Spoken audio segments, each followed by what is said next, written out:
Hello everyone, हम लोगों का सवाल है 2700 का 5% कितना होगा। तो चलिए इस सवाल को हल करते हैं और देखते हैं कि 2700 का 5% कितना होता है। तो देखिए इस 2700 को यहाँ पर लिख लेंगे।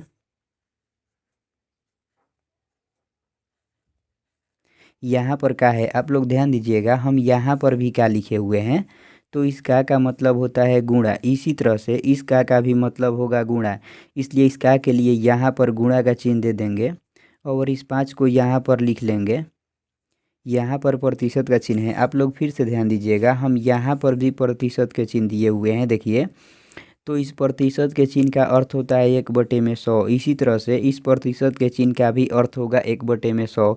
इसलिए इस प्रतिशत के चिन्ह के लिए इस 5 के गुणे में 1/100 लिख लेंगे। कुछ इस तरह से ऐसे ही आप लोगों को भी लिख लेना है।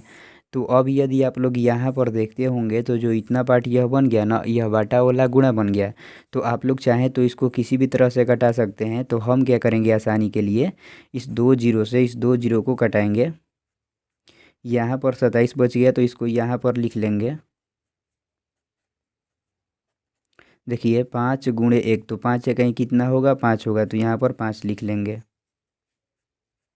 अब इस 27 में इस 5 से गुणा कर देंगे। तो देखिए गुणा करने का सबसे आसान तरीका हम क्या करेंगे, इस 5 से इस 7 में गुणा करेंगे। तो 5 7 कितना होता है, 35 होता है। तो 35 का 5 लिख लेंगे और हासिल 3 हो जाएगा। अब इस 5 से इस 2 में गुणा करेंगे तो 5 दूना कितना होगा, 10, और 10 में 3 हासिल जोड़ेंगे तो 13 हो जाएगा। तो यहाँ पर 13 लिख लेंगे, यानी हम लोगों का आंसर आ जाएगा 135। तो इस तरह से आप लोग भी इस तरह के प्रतिशत वाले सवाल को बहुत ही आसानी से हल कर सकते हैं।